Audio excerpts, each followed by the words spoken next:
사도행전 26장 1절로 우리 7절 말씀 읽어보겠습니다. 아그리빠가 바울에게 이르되 너를 위하여 말하기를 내게 허락하노라 하니 이에 바울이 손을 들어 변명하되 아그리빠 왕이여 유대인이 고발하는 모든 일을 오늘 당신 앞에서 변명하게 된 것을 대단히 여겨나이다. 특히 당신이 유대인의 모든 풍속과 문제를 아시니이다. 그러므로 내 말을 너그러이 들으시기를 바라나이다.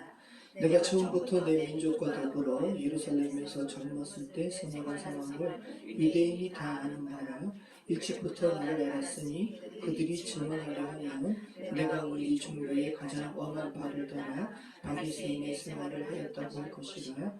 이제도 여기 서서 신문받는 것은 하나님이 우리 조상에게 약속하신 것을 바라는 까닭이니 이 약속은 우리 12지파가 밤낮으로 간절히 하나님을 받들어 섬김으로 얻기를 바라는 바인데 아그리빠 왕이여 이 소망으로 말미암아 내가 유대인들에게 고소를 당하는 것이니이다. 자, 오늘 이제 바울의 변명이라고 번역했는데 바울이 스스로 변호하는 것을 우리가 듣게 됩니다. 그래서 저와 여러분이 모두 가이사랴의 법정에 있다고 생각을 하시고 오늘 바울이 가장 사도행전에 나오는 바울의 연설문 4개 중에 마지막이거든요. 가장 설득력 있게 가장 하나님의 섭리 가운데 복음을 정확하게 펼치는 부분이 오늘 말씀이에요.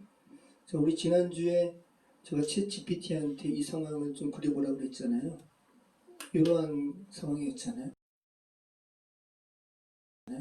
그래서 제가 오늘 똑같은 상황이니까 좀 더 다르게 한번 좀 이 상황을 좀 그려줘 보라고 했어요. 그랬더니 AI 한계예요.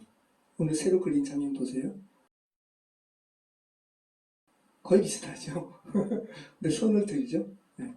손을 들고 그런데 지난주 모습이랑 이 AI 한계인 것 같아요. 그래서 답답한 마음에 좀 위에서 조감한 이렇게 새가 조감도가 보여요. 새가 아래를 바라보는 조감도 형식으로 그려줘라고 했더니 이 정도인데 자세가 똑같죠, 그죠? 그러니까 AI 한계. 아무튼 지금 이런 상황에서 지금 바울이 복음을 지금 설파하고 있습니다.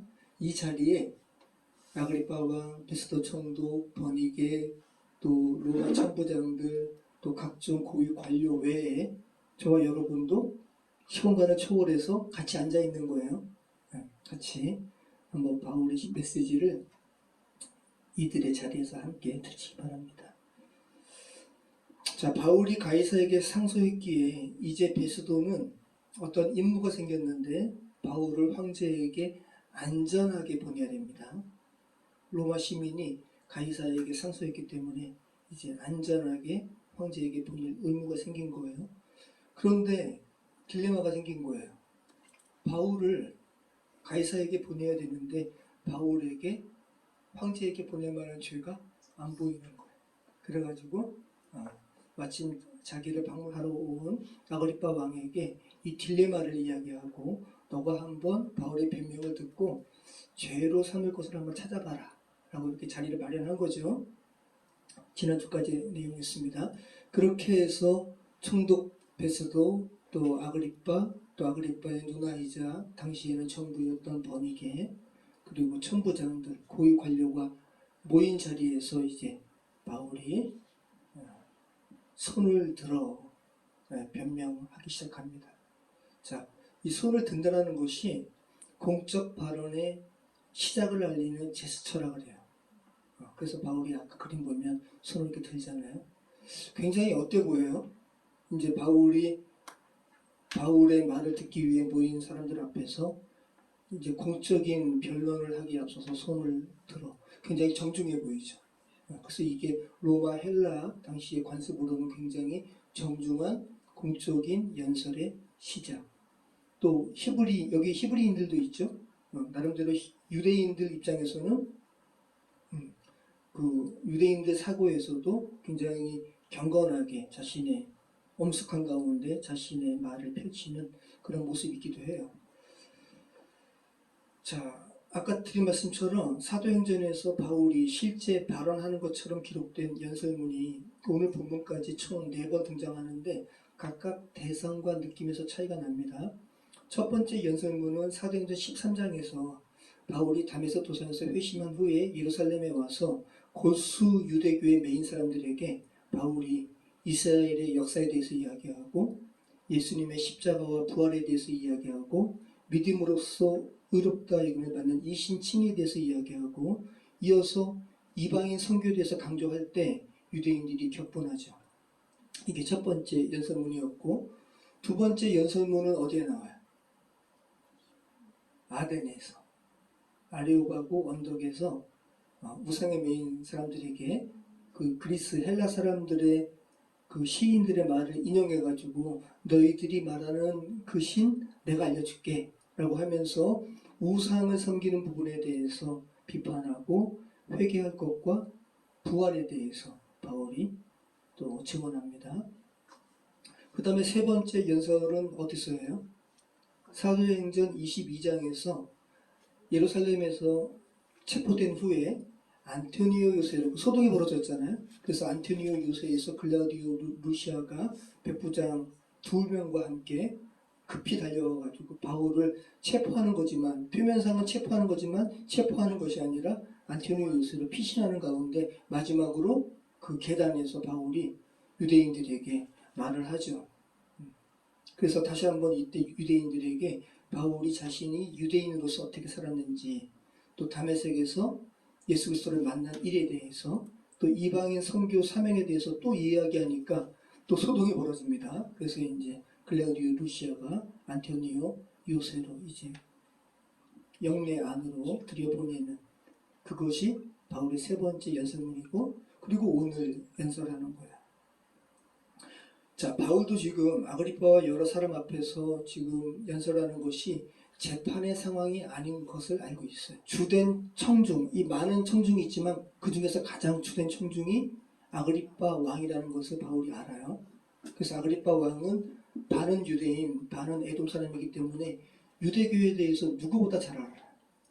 그래서 이 유대교에 대한 선 이해를 가지고 있는 사람 앞에서 복음을 증거하는 것이기 때문에 바울은 편안한 거예요. 왜? 복음은 유대교와 다른 것이 아니라 유대교의 완성이기 때문에. 그래서 그 어느 때보다도 평안하게 복음을 증거하는 겁니다. 그리고 아그리빠 왕도 그 바울의 말에 대해서 반응하게 되죠. 자, 바울은 아그리빠 왕이야말로 자신이 유대법이나 로마법에 기소될 만한 죄를 저지르지 않았다고 증언할 만한 사람이라는 것을 알았어요.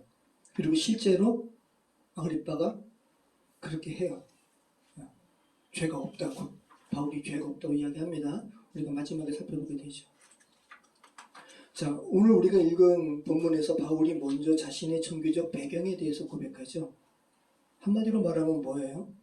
우리가 읽은 사도행전 26장 1절로 27절에서 이 내용에서 한마디로 이렇게 단축하면 뭐라는 거야? 아그리빠 왕이요, 나는 당신이 유대교 잘 알죠? 나는 그 어느 누구보다도 유대교에 심취했던 사람입니다 라고 이야기하는 거야. 자기가 그런 사람이라는 거, 자기가 그 누구보다도 유대교에 깊숙이 그 안에 있었던 사람이라는 거 유대인들이 다 안다. 내가 지금 신문받는 상황은 다른 게 아니다. 유대교에서 궁극적으로 소망하는 그 부분 때문에 내가 지금 신문받는다 라고 이야기하는 거야. 아그리빠에게 지금 설득하는 이 바울의 증언 방식이 굉장히 어때요? 설득력 있죠. 설득력 있는 거예요. 그 어느 누구보다도 유대인 중에 유대인 같은 사람이 유대인들에게 그런데 정작 배척받는다면 그 배척받는 이유에 대해서 좀 살펴봐야 되는 거 아니냐라고 지금 이야기하는 거죠. 그런데 그 유대인에게 배척받는 이유가 다른 게 아니라 유대교에서 궁극적으로 소망하는 그 부분 때문이다 라고 이야기하는 거예요. 굉장히 지혜롭고 굉장히 논리 정연하게 지금 바울이 이야기하고 있습니다. 8절부터 바울이 8절부터 11절까지 이야기하죠. 우리 같이 읽겠습니다. 당신들은 하나님이 죽은 사람을 살리심을 어찌하여 못 믿을 것으로 여기나이까. 나도 나사렛 예수의 이름을 대적하여 많은 일을 행하여야 될 줄 스스로 생각하고 예루살렘에서 이런 일을 행하여 대제사장들에게 권한을 받아가지고 많은 성도를 오게 받으며 또 죽일 때 내가 찬성 투표를 하였고 또 모든 회당에서 여러 번 형벌하여 강제로 모독하는 말을 하게 하고 그들에 대하여 심히 격분하여 외국 성까지 가서 박해하였고 그 일로 대제사장들의 고난과 위임을 받고 다메섹으로 안내하였다. 와, 바울이 정말 어느 누구보다도 유대인 중에 유대인을 떠나서 어떤 유대인보다도 정말 악했어요. 그죠? 그리스도인 입장에서 그리스도인들을 모든 회당에서 여러 번 형벌하였다 그러잖아요.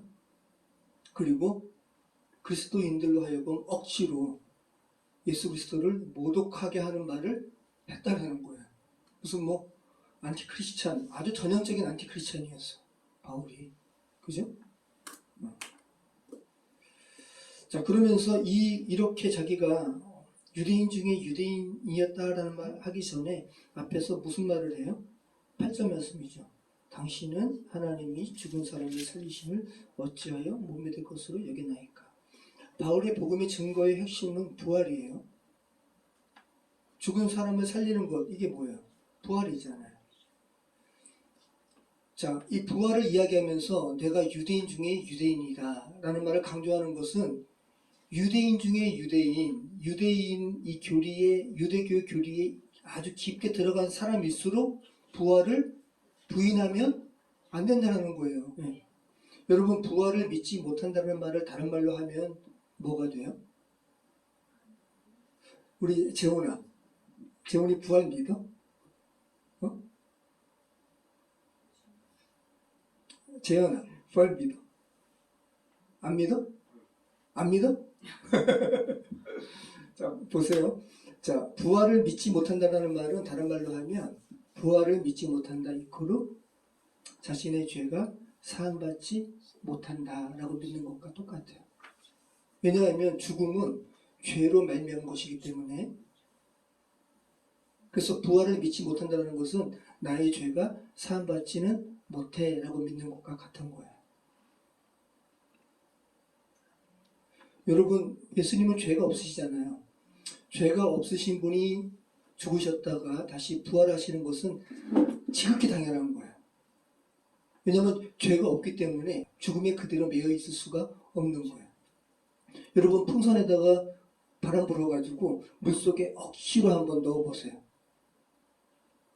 억지로 넣을 수는 있죠, 그죠? 넣다가 그 풍선은 옆으로 가가지고 또 떠오르고 또 떠오르고 또 떠오르고 똑같은 거라는 거예요. 예수님의 생명이 있으면, 그죠? 부활할 수밖에 없는 거예요. 그래서 내가 부활을 안 믿어라고 이야기하는 것은 나의 죄는 하나님 앞에 용서받지 못해라고 고백하는 것과 똑같은 거라는 거예요.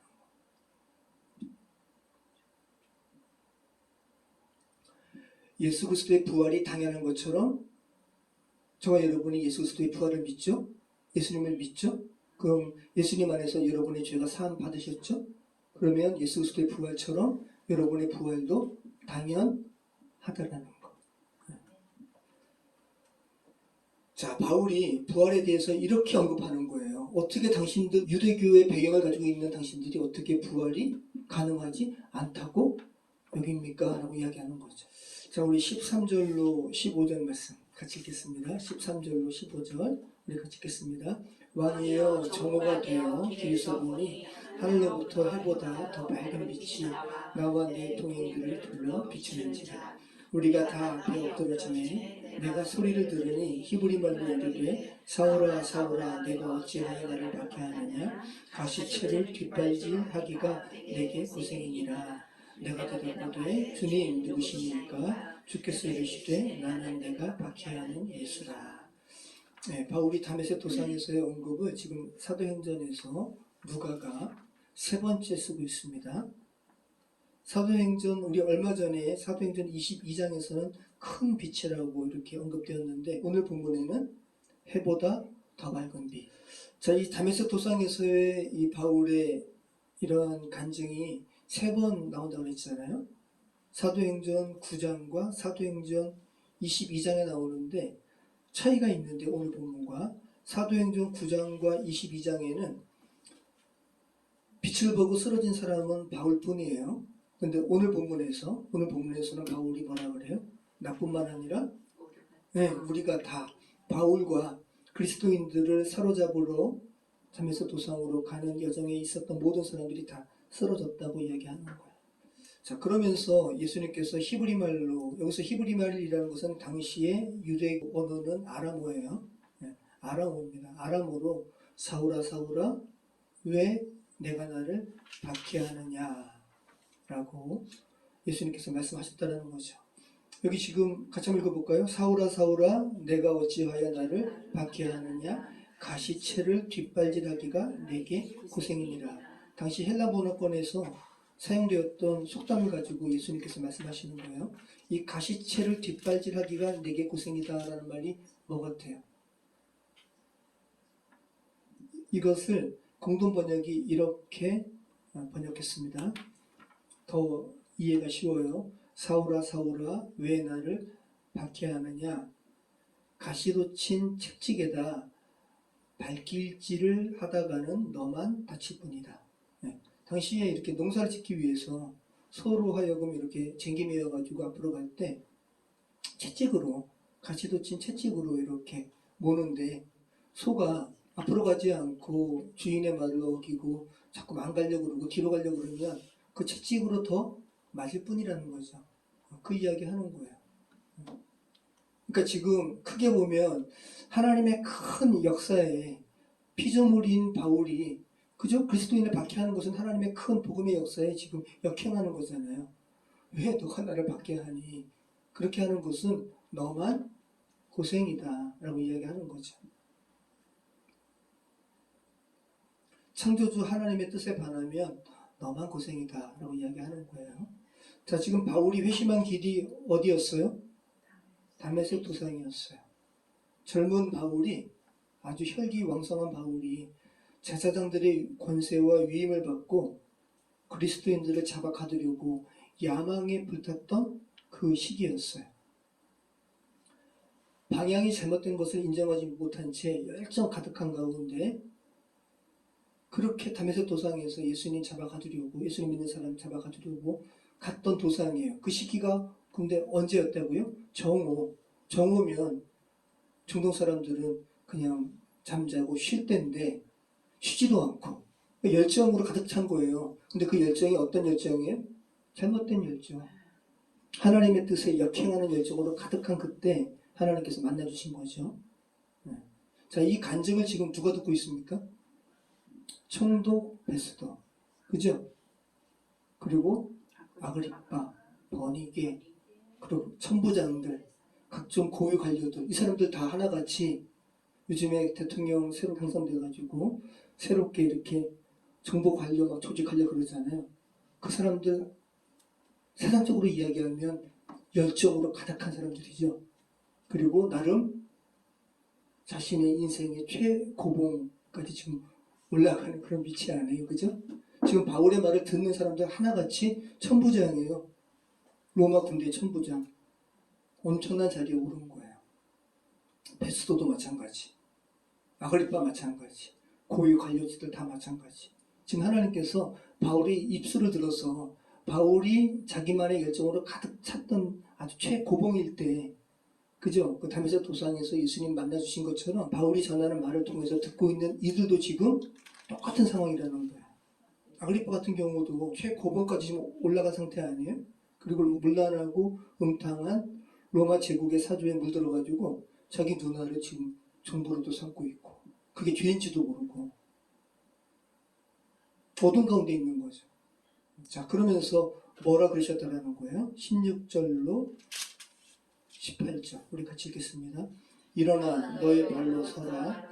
내가 네게 나타난 것은 곧 내가 나를 본 일과 장차 내가 네게 나타난 일에 너로 종과 증인을 삼으려 함이니 이스라엘과 이방인들에게서 내가 너를 구원하여 그들에게 보내어 그 눈을 뜨게 하여 어둠에서 빛으로 사탄의 권세에서 하나님께로 돌아오게 하고 죄사함과 나를 믿어 거룩하게 된 무리 가운데서 기업을 얻게 하리라 하더이다. 자, 이 부분 조금 이따 살펴보고요. 자, 지금 예수님께서 바울에게 나타나셔가지고 말씀하시는 것을 단적으로 이야기하면 지금 바울로 하여금 하나님께서 눈을 어둡게 하셨거든요. 그래서 너 발로 일어서라 라고 하면서 내가 너로 나의 종과 증인 삼을 거야. 그래서 이스라엘과 이방인들에게 보낼 건데 그들의 눈을 뜨게 할 거야 라고 이야기하잖아요. 그죠? 자, 죄로 죽은 바울을 예수님께서 일으키신 후 하시는 일에 주목하시기 바라요. 먼저는 바울에게 뭘 말씀하십니까? 그가 할 것을 지시하십니다. 임무를 부여하시는 거예요. 이 죄된 세상은 회사에서 사원을 불법적으로 이렇게 파면할 수는 없으니까 아무튼 스스로 이렇게 나가주기를 바랄 때 어떻게 해요? 가장 왕성하게 하는 그 일터에서 그 자리를 옮겨버려요. PD, 아나운서들을. PD는 방송 만들어야 되잖아요. 근데 방송 만드는 일이 아니라 회사 자재 창고 지키는 하루 종일 앉아있게 하고, 아나운서도 그죠? 앵커로 이 시대에 대한 그런 부분들을 언론인답게 이야기해야 되는데 입을 막아버리고 한직으로 이렇게 보내버리고, 하나님께서는 당신의 사람을 그죠? 이렇게 세우신 다음에 임무를 부여하시는 거예요. 바울로 하여금 하나님을 모르는 이스라엘과 이방인들에게, 결국은 이 죄된 세상을 살아가는 모든 이들에게 가서 세 가지를 전하게 하세요. 첫 번째는 뭐예요? 어둠에서 빛으로. 두 번째는요, 사탄의 권세에서 하나님께로 돌아오게. 세 번째는 죄사함과 나를 믿어. 이 나는 누구예요? 예수님을 믿어 거룩하게 된 성도가 된 무리 가운데서 기업을 얻게 하리라 하더이다. 이 세 가지를 바울로 하여금 전하게 하셨다는 거예요. 그런데 그 세 가지의 시작은 뭐냐 하면 사람들로 하여금 감긴 눈을 뜨게 하는 게 시작이라는 거예요. 감긴 눈이 띄어졌을 때 이 세 가지를 그들이 알게 된다는 거죠. 그러니까 한마디로 이야기하면 예수님께서 말씀하시는 건 뭡니까? 세상 사람들이 눈을 뜨고 있으나 다 장님이라는 거죠. 예수님께서 유대인들에게 하신 말씀이에요.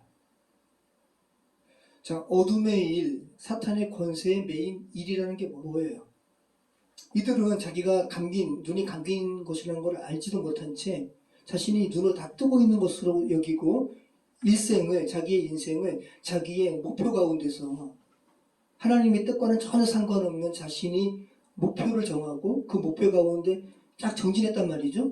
근데 인생의 정착점에 가서 전혀 하나님과는 상관없는 일이라는 것이 바로 사탄의 일이라는 거야. 그리고 어둠에 매여있는 일이라는 것이고, 일생 열심히 최선을 다해서 쫙 달려왔는데 생의 정착점에 와서 보니까 신기루같은 거야. 이게 어둠의 일이고 사탄에게 속았던 일이고 하나님의 기업과는 상관없는 일이라는 거예요. 전도서 말씀처럼 헛된 것을 추구한 거예요. 그죠? 전도서에서 솔로몬이 이 세상에 많은 부귀영화 다 취했잖아요. 많은 여인들. 그래서 전도서에서 솔로몬이 말하는 게 뭐예요? 헛되고 헛되니 모든 것이 헛되다. 자, 그런데 전도서가 이것으로 끝나는 게 아니에요. 그 헛됨을 극복하죠. 헤아리의 궁극한 삶을 내가 바라봤는데 이제 내가 눈을 들어 창조주 하나님을 바라본다. 그때 헛됨이 극복되는 거죠. 지금 예수님께서 사도 바울로 하여금 그 헛됨을 극복하고 그죠? 눈을 떠서 예수 그리스도를 바라보게 하는 그 메시지로 지금 말씀하시는 거예요.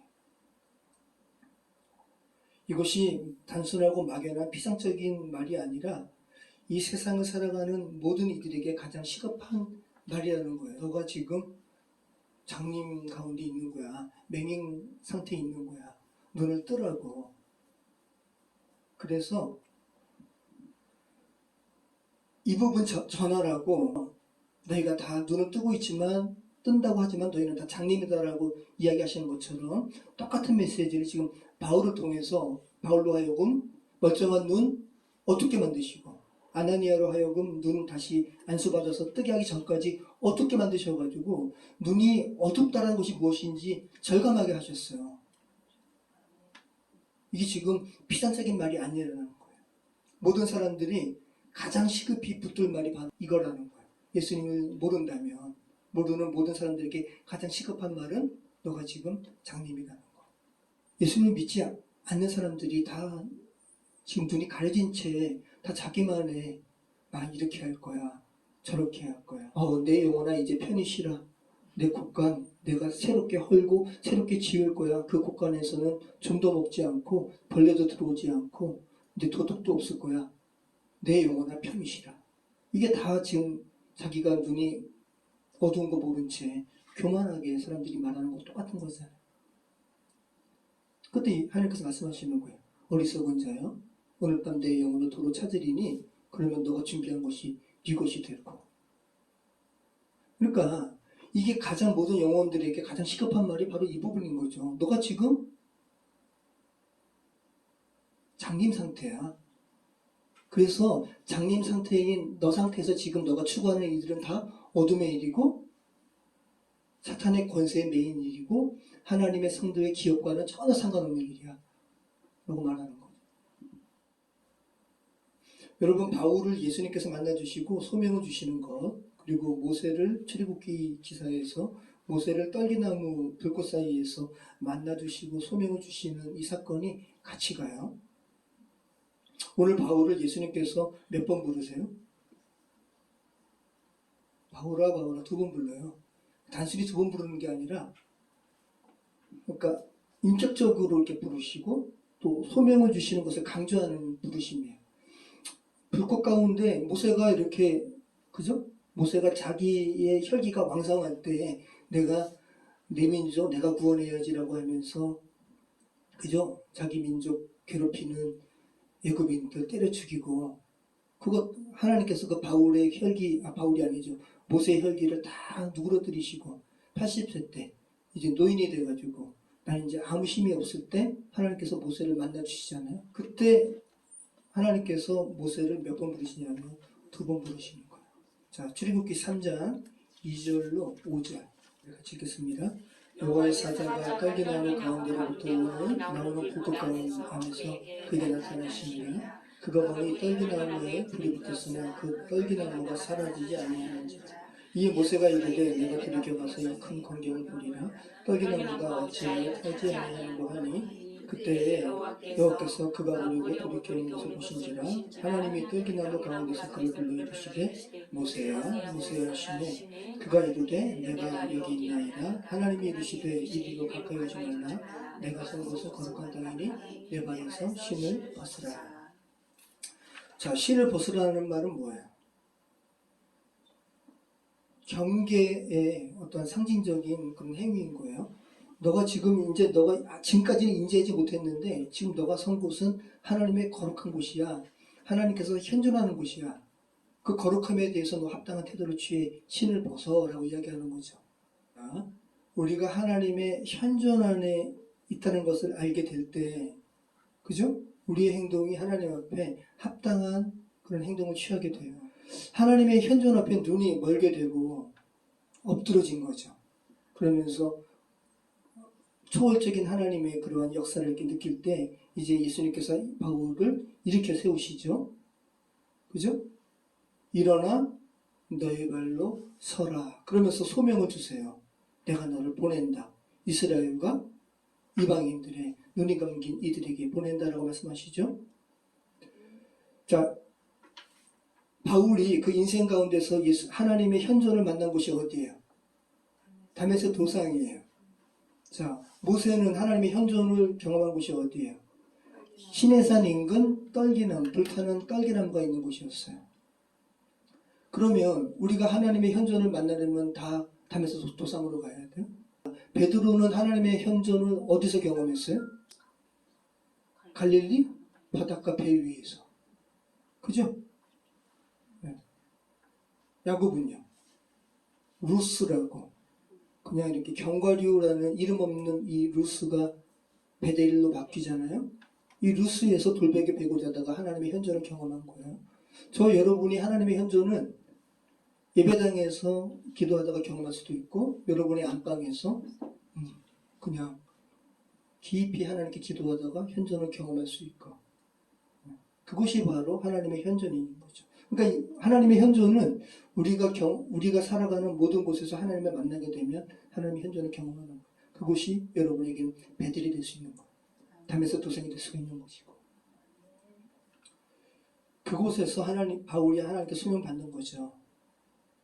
자, 그러면서 아까 지금 제가 뭐를 지금 말씀하는 거냐면 바울이 소명받는 것과 모세가 소명받는 것이 지금 같은 구조라는 거예요. 자, 사도행전 26장 17절 우리 18절 다시 한번 읽어보겠습니다. 이스라엘과 이방인들에게 내가 너를 구원하여 그들에게 보내어 그 눈을 뜨게 하여 어둠에서 빛으로 사탄의 권세에서 하나님께로 돌아오게 하고 죄사함과 나를 믿어 거룩하게 된 우리 가운데서 기업을 얻게 하리라 하더이다. 그 다음에 출애굽기 3장 10절 같이 읽겠습니다. 이제 내가 너를 바로에게 보내어 너에게 내 백성 이스라엘 자손을 애굽에서 인도하게 하리라. 자, 사도행전 26장 17절에서 18절에 그죠? 예수님께서 내가 너를 보낸다. 그죠? 이스라엘과 이방인들에게. 자, 출애굽기에서는 하나님께서 내가 너를 누구에게 보내요? 바로에게 보낸다. 하나님의 자녀들을 억압 가운데 계속 매이게 하는 바로에게 보낸다. 구조가 같단 말씀입니다. 그리고 바울에게 주여 유신이니까라고 할 때 예수님께서 뭐라고 그러세요? 나는 내가 박해하는 예수다. 나는 예수다. I am. 그대로 표현하죠. 자, 출애굽기에서도 당신의 이름이 무엇입니까? 나는 스스로 있는 자다. 똑같아요. 자, 우리 19절로 우리 25절 말씀 같이 읽겠습니다. 19절로 25절입니다. 오늘 본문입니다. 같이 읽겠습니다. 아그리빠 왕이여 그러므로 하늘에서 보이신 것을 내가 거스리지 아니하고 먼저 다메섹과 예루살렘에 있는 사람과 유대 온 땅과 이방인에게까지 회개하고 하나님께로 돌아와서 회개에 합당한 일을 하라 전함으로 유대인들이 성전에서 나를 잡아 죽이고자 하였으나 하나님의 도우심을 받아 내가 오늘까지 서서 높고 낮은 사람 앞에서 증언하는 것은 선지자들과 모세가 반드시 되리라고 말한 것밖에 없으니 곧 그리스도가 고난을 받으실 것과 죽은 자 가운데서 먼저 다시 살아나사 이스라엘과 이방인들에게 빛을 전하시리라 하니이다 하니라. 바울이 이같이 변명하며 베스도가 크게 소리내어 이르되 바울아 내가 미쳤도다. 내 많은 학문이 너를 미치게 한다 하니 바울이 이르되 베스도가 가여 내가 미친 것이 아니요 참되고 온전한 말을 하나이다. 여러분 지금 이 자리에서 지금 바울이 지금 이렇게 연설하는 이 자리를 베스도가 지금 마련했죠. 그죠? 베스도가 마련했지만 궁극적으로 바울이 누구에게 전하는 말을 하는 이 상황을 만든 거예요. 바울이 아그리빠 왕에게. 베스도는 그냥 듣기만 해도 돼요. 근데 지금 가장 먼저 바울의 연설을 하고 있는데 크게 소리친 거거든요. 이 말은 뭐냐 하면 자신의 감정을 자기가 이기지 못한 거예요. 바울의 말을 듣다가 베스도가 반응한 거예요. 크게 소리 지르면서 바울아 내가 미쳤구나 라고 하면서. 무슨 말이에요 이게? 그럼 바울이 전하는 어둠에서 빛으로 그죠? 사탄의 권세에서 매임받는 자들 하나님의 기업과 상관없는 자들 이런 부분을 이야기할 때 베스도가 거기에 대해서 찔림받았다는 거예요. 돌을 이렇게 갑자기 확 들출 때 그죠? 그 습기 어리고 어둠 가운데 있던 벌레들이 갑자기 빛이 막 비춰지니까 막 그죠? 꿈틀거리면서 도망가는 것처럼 이 베스도가 직관적으로 지금 반응하고 있는 거예요. 그러면서 바울에게 말하는 겁니다. 바울아, 내가 미쳤도다. 자, 이 베스도가 말하는 이 바울아, 내가 미쳤도다. 복음에 대해서 첫 일성이죠. 너가 미쳤다. 라고 말하는 것은 오늘날 똑똑하다고 스스로 자부하는 이성적으로 아주 발달된 대다수 현대인들을 지금 베스도가 대변하는 거예요. 부활에 대해서 여러분들이 지금 다 현대인들이 실제로는 눈을 감고 있는 잡는 것 같아요 라고 이야기할 때 이성을 가진 이들은 다 너희가 미쳤다고 이야기하죠.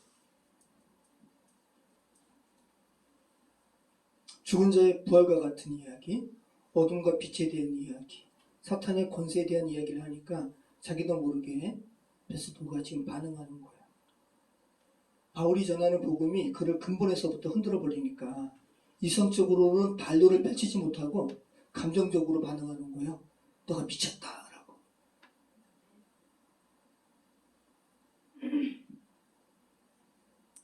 그러면서 야 바울아, 네가 사용하는 어휘와 많은 논리적인 이러한 말을 가능케 한 너의 학문이 너를 미치게 했다라고 애둘러서 이야기하지만 실질적으로는 자기가 하나님의 복음 앞에 찔린 거죠. 거기에 대해서 바울이 뭐라 그래요? 나는 미친 것이 아니요 참되고 온전한 말을 하고 있습니다. 자, 여기서 이 미쳤다라고 번역된 말이 마이노마라는 단어거든요. 그런데 여러분은 미쳤다라는 말을 할 때 어떨 때 써요? 누구 보고 미쳤다라고 말할 때, 권사님. 정신 있어? 네 정신 이상. 자, 미쳤다. 자, 미쳤다라는 마이노아라는 이 말의 핵심에는 어떤 의미가 있냐면 자신을 잊어버렸다라는 이 의미가 있어요. 자기 스스로를 잊어버렸다는 것은 그 사람의 인격이 아니라 다른 인격이 와서 지배한다는 거 아니에요? 자, 그럼 우리가 흔히 쓰이는 말과 똑같죠? 미쳤네. 근데 요즘에는 미쳤단 말을 안 해요, 잘. 너무 좀 세 보여서. 미를 치네라는 말. 피아노에서. 미를 치네. 훨씬 낫죠? 그죠? 어감이. 미를 치네. 처음 들어봐. 그러게요. 요즘에 그런 거 쓰더라고요. 미를 친다 그래. 자, 여러분 근데 보세요. 그러니까 이 미를 친다, 미친다라는 말이 결국은 정신의 소유권과 관련된 말이거든요. 바울, 너 제정신 아닌 것 같아 라고 세상적인 의미에서는 좀 안 좋은 의미에 미쳤다라고 말을 하지만 엄밀히 말하면 바울은 미친 게 맞아요. 누구에게 미쳤어요? 예수께. 네. 자신의 정신의 소유권이 자신이 아니라 예수님께서 지금 지배하는 거 아니에요. 내가 죽고 내 안에 예수께서 살아가신 거니까. 미친 게 맞는 거죠.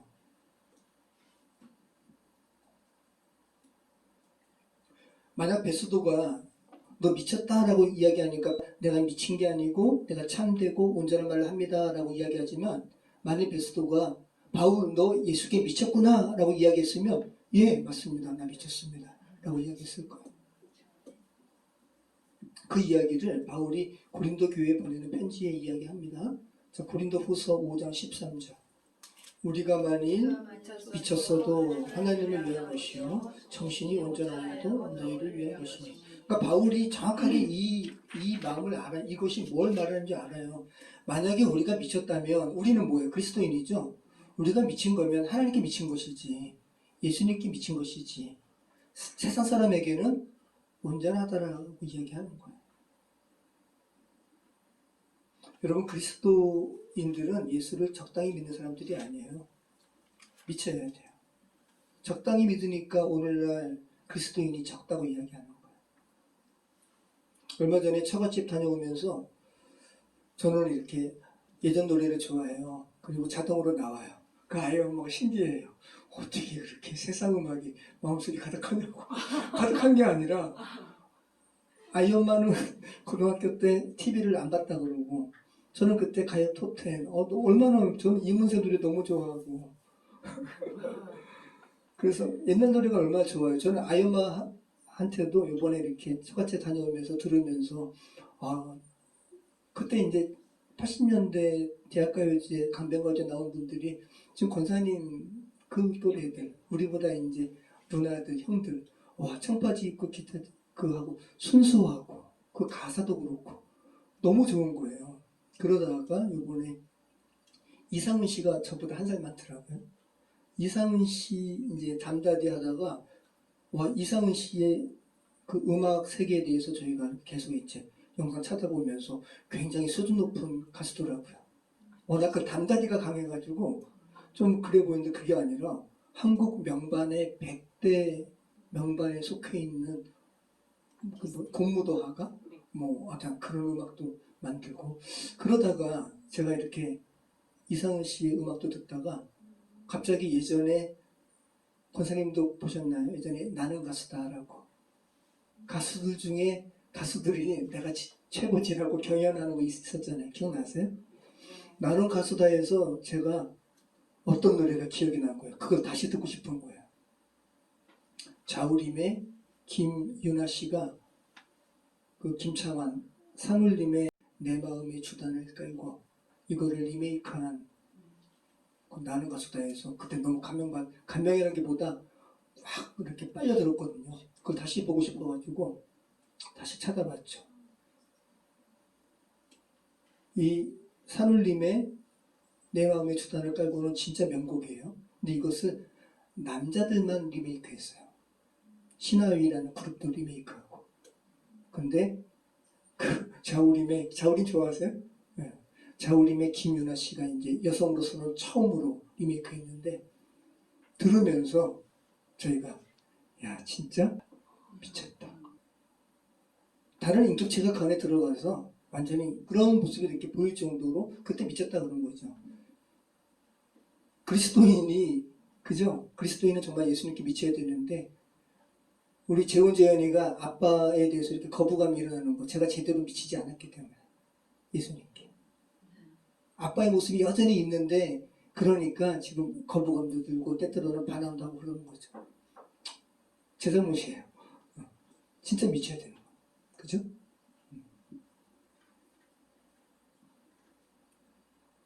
적당히 양다리 거쳐서는 아무것도 안 되는 거예요. 자, 우리 26절로 우리 29절 말씀 같이 읽어보고 있습니다. 26절로 29절.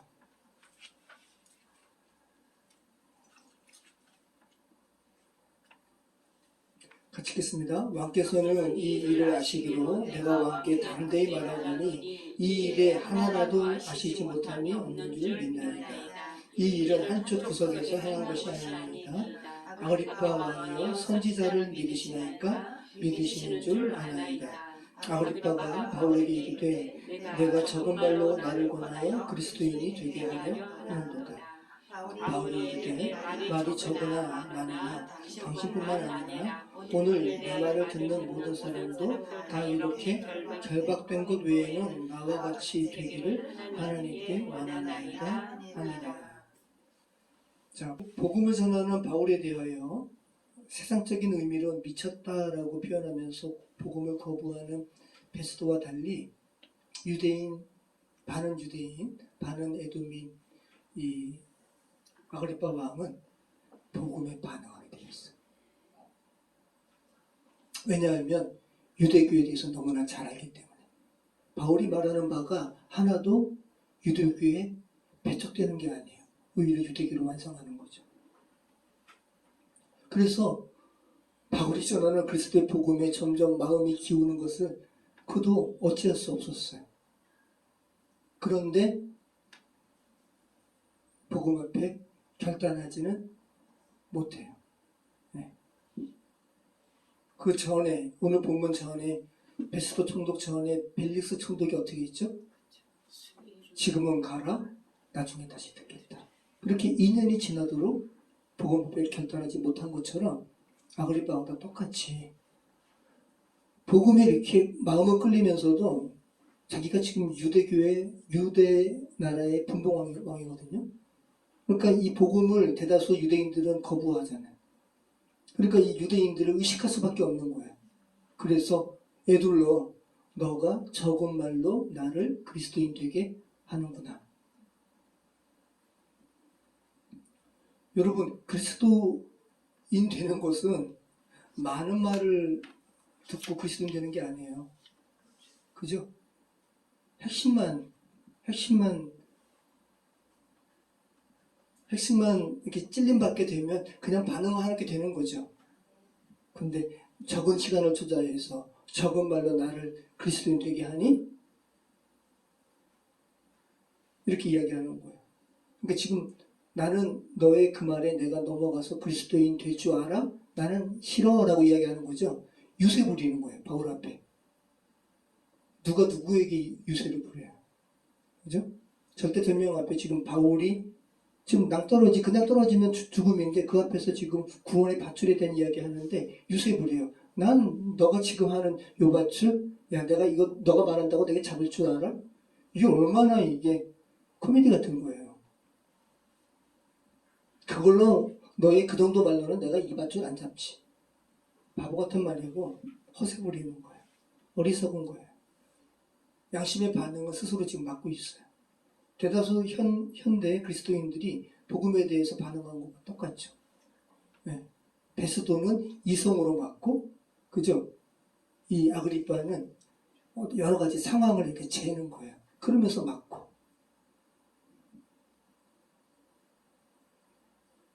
지금 바울이 예언자들과 모세를 인용해서 부활과 회개를 강조할 때 그는 공감하지만 현실적인 위치를 생각하고 거부하는 거예요. 거기에 대해서 바울이 뭐라 그래요? 아그리빠 왕이여 결박된 것 외에는 나와 같이 되기를 원하나이다. 다른 말로 하면 뭐예요? 내가 이렇게 메인바 된 것 외에는 여러분도 나처럼 예수께 미치기를 원하나이다. 그죠? 네. 자, 우리 30절, 32절 말씀 같이 읽겠습니다.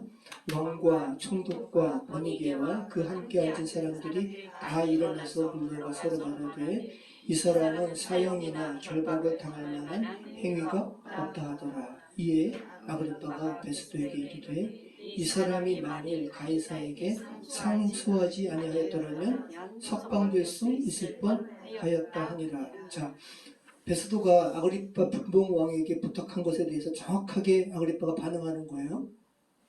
그죠? 베스도가 아그리빠 왕에게 바울의 죄를 좀 찾아주시오라고 이야기했잖아요. 지금 아그리빠 왕이 이야기하는 건 뭐예요? 석방될 수 있을 뻔하였도다. 가이사에게 상소하지 아니하였으면. 그럼 그 말은 뭐예요? 바울에게 죄가 없다라고 이야기하는 거죠. 아그리빠뿐만 아니라 거기에 모인 모든 사람들이. 다시 한번 바울의 무죄가 바울의 변론으로 인해서 또 한번 드러났어요. 자, 무죄였지만 이미 바울이 하나님의 섭리 가운데 가이사에게 상소했기 때문에 바울은 석방되지 않고 우리 다음 주부터 살펴볼 말씀에서 이제 로마로 호송되게 돼요. 근데 이것이 바울을 향한 하나님의 보호의 섭리였어요. 왜냐하면 이 자리에서 석방되면 바울은 유대인들에게 죽임당했을 거예요. 그죠? 자, 이 아그리빠 왕의 무죄 인정은 총독 베스도로 하여금, 그죠? 우린 유추할 수 있어요. 황제 가이사에게 보내는 편지에서 바울을 변호하는 그러한 상소문을 들려서 보냈을 것이라는 사실을 우리는 유추할 수 있고, 그래서 바울은 로마 감옥에서 이 사도행전 직후에 바울이 사형당하는 게 아니에요. 바울이 에스파니아 가서 선교했다라는 것이 거의 정설이에요. 그 다음에 네로 황제 때 순교당하는 거예요. 그래서 바울은 로마 감옥에서 비교적 자유로워요. 자기를 찾아오는 사람들 다 맞이하고 다 복음 전해요. 그리고 그 로마 감옥에서 간수들 또 많은 사람들에게 복음 증거하게 되고 황제의 가문도 복음을 듣게 되고, 이 빌립보서 로마 감옥에서 쓰는 거거든요. 빌립보 교회에 보내는 편지가. 우리 한번 잠깐 그 상황을 한번 볼까요? 빌립보서 1장 12절로 14절.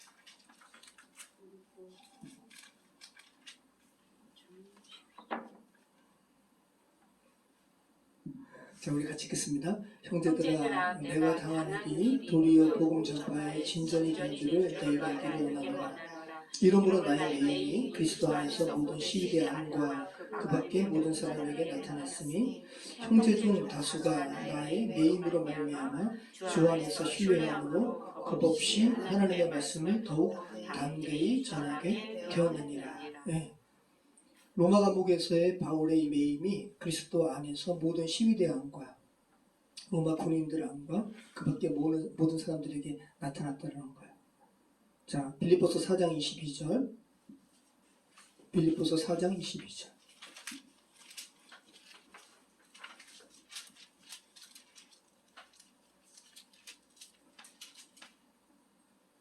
자, 같이 읽겠습니다.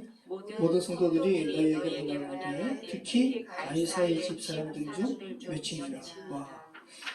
자, 로마 감옥에서 빌립보 교회 교인들에게 지금 편지를 쓰는 건데, 바울로 인해서 지금 원래 바울이 로마에 도착하기 전에도 로마의 교회가 존재했지만, 또 바울로 인해서 바울이 전하는 복음으로 인해서 또 교회의 일원이 된 사람들이 많았습니다. 그 이야기 하는 거예요. 야, 나의 매임으로 말미암아 교인된 사람들이 지금 빌립보 교인 너희들에게 문안한다. 근데 그 중에서는 누구도 있다? 가이사, 황제 집 사람들이 있다. 이 하나님의 섭리인 거죠.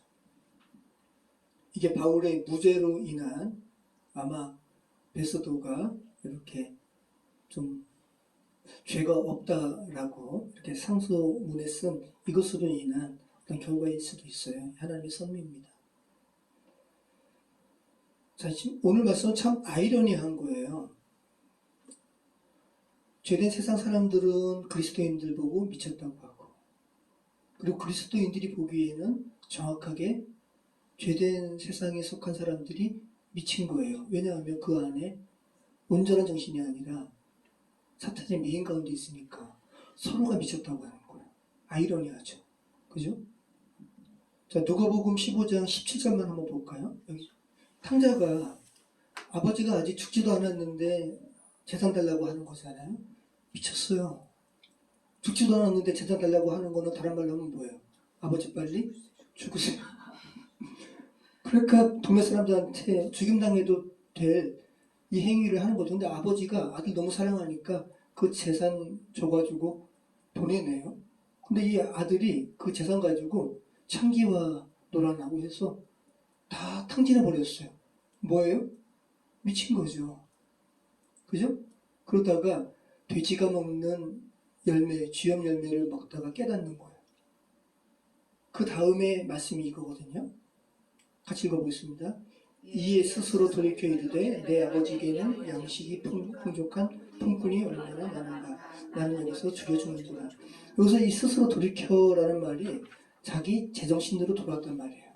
그럼 정확하게 이 둘째 탕자가 그다음 둘째 아들이 행했던 이 같은 일들이 다 제정신이 아니었다는 거죠. 미친 거예요. 이제 제정신이 돌아와가지고 나 아버지가 돌아가야지.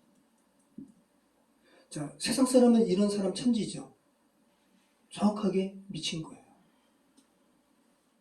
자, 그런데 여러분, 그리스도인들도 세상이 보기에는 미친 행동을 합니다.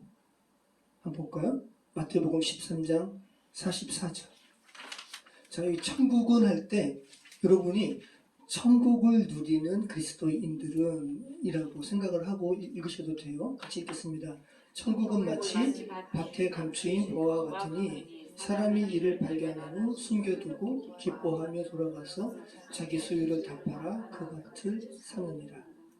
자, 세상이 보기에 그리스도인들은, 천국을 발견한 사람들은, 예수 그리스도를 믿는 사람들은 미쳐 보여요. 왜냐하면 아무 쓰잘데기 없는 밭을 사거든요. 그리고 슬플 때나 기쁠 때나 공부할 때나 아무 때나 희죽희죽 웃는 사람 같아요. 미친 사람 같아요. 아니 분명히 슬픈 일인데 분명히 그 안에서 뭔가 있어야 물론 슬프죠. 그죠? 근데 그 안에서 궁극적인 소망으로 인해서 그 슬픔이 자신을 삼켜버리는 그 지경까지는 가지 않는단 말이에요. 그래서 세상 사람들이 보기에는 미친 것 같아요. 그리고는 또 전혀 가치 없어 보이는 것을 그가 가지고 있는 모든 것을 다 팔아서 사버리네요. 재산, 생명으로 자신이 가진 재능으로 다 팔아가지고 그 천국을 사버려요. 세상 사람 보기에는 뭐 한 거예요? 미친 거죠.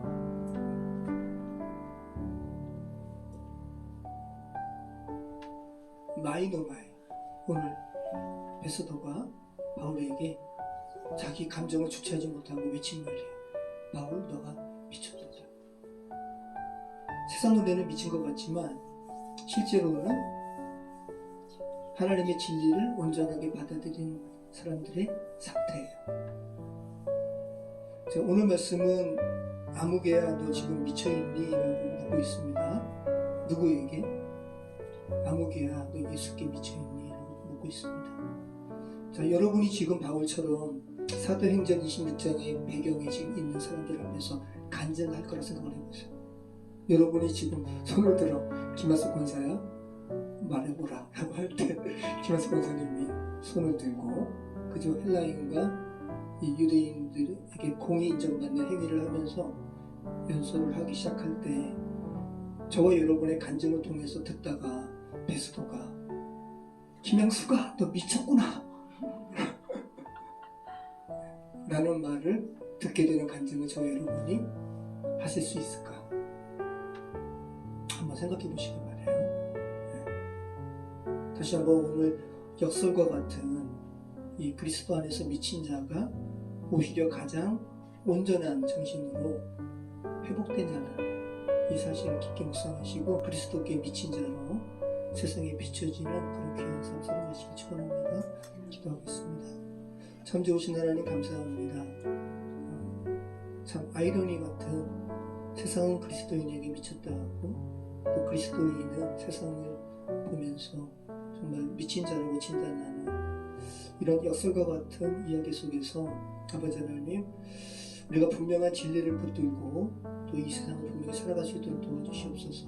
베스도가 바울에게 너가 미쳤구나 라고 이야기하는 것처럼 정말 우리가 세상 사람들에게 그러한 외침을 듣는 또 하지만 결국은 궁극적으로는 가장 온전한 자로 이 세상을 살아갈 수 있도록 좀 축복해 주시옵소서. 예수님의 이름으로 기도합니다. 아멘.